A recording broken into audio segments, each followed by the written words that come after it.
dahil doon sa cooler. Kaya naghalo na yung tubig at langis dito sa radiator. Punong-puno. Hyundai Starex. Ang problema natin yung tagas.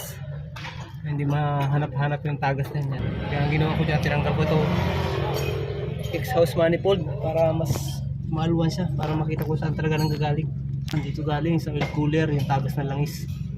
Nasa ilalim nung exhaust manifold yan, kailangan tanggalin. Kabit dito yan. Tatanggalin ko itong oil cooler.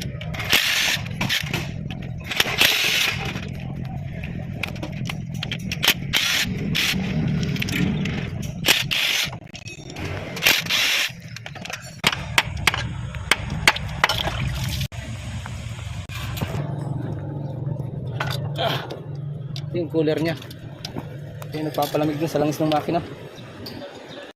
Ang puno ng langis, kaya nagatagas, naghalo na yung langis tubig. Kaya meron to ayan, dahil doon sa cooler. Kaya naghalo na yung tubig at langis dito sa radiator. Punong-puno. Dahil dito sa cooler, kaya punong-puno ng tubig at langis yun. Cooler, dapat tubig lang ang laman yan. Bali ang langis ang dumadalo yan dito tubig. Ito lang yung langis niya, yan, saka yan yung butas na yan, at saka yan dito, yan lang may langis. Dapat itong loob na to tubig na nakalagay. Ang problema, nagharap na yung tubig at saka langis, hindi man mahanap-harap yung tagas. Kaya napunta dito yan. Kaya ganito ang itsura ng radiator nya, dahil naghalit na yung tubig at saka langis. Bali ang naging problema lang nito yung oil cooler nya. So ayan, kasi kung may tama yung head nyan, dapat yung sa engine oil nya yan tulad yan, maghahalo na rin yung tubig at saka langis yan. Ang problema wala naman. Ito lang talaga yung nagkameron ng langis.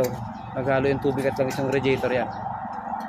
Ibig sabihin pag ganito, pag dito lang may langis, ibig sabihin yung oil cooler lang ang may problema, hindi man yung cylinder head. Yung cylinder head na yan, kasi pag singaw yung cylinder head na yan, naghahalo din yung tubig at saka langis.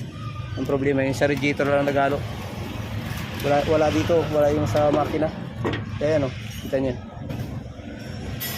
walang bakas ng tubig. Yung oil cooler lang naging problema, hindi man nagka-problema yung cylinder head. Kasi dalawa kasi ang pwedeng panggalingan ng langis, tubig at langis. Yung sa oil cooler, saka yung sa cylinder head. Pag kawang na yung cylinder dyan, naghahalo na yung tubig at saka langis. Yan, buti yun lang naging problema, yung oil cooler. Kaya pala hindi mawala-wala yung tagas dito sa oil cooler, dahil punong-puno na ng langis. Hindi na tubig yung nakalagay, kundi langis na.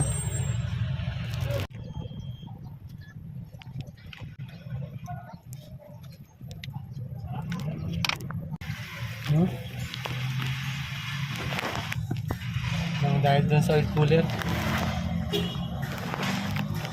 kailangan palitan na itong thermostat at saka sira na rin. Papalitan din namin ito ng radiator. Yung radiator na yan, kailangan isabay kasi punong-puno ng langis. Ito na yung bagong pyesa. Ito yung oil cooler na bago. Tapos ito yung thermostat. At saka ito, yan, radiator. Pinalitan na, assembly. Itong thermostat niya, sira nawala na yung goma.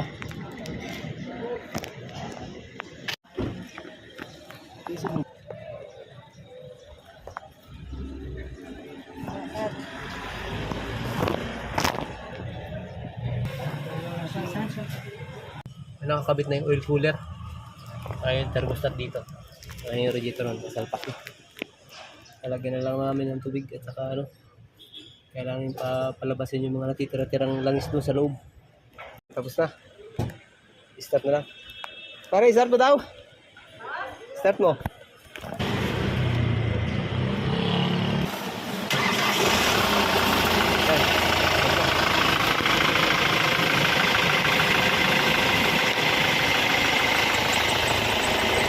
Gagawin muna dito, tubig lang muna ilalagay para lumabas yung mga tira-tirang langis doon sa loob. ito, tubig lang muna nilagay namin. Saka na mamaya na yung ulan. Lalabasin lang namin yung mga tubig-tubig.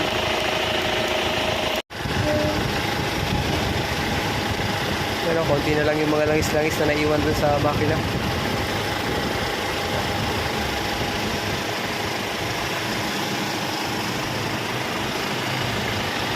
Konting saglit na lang, konti na lang.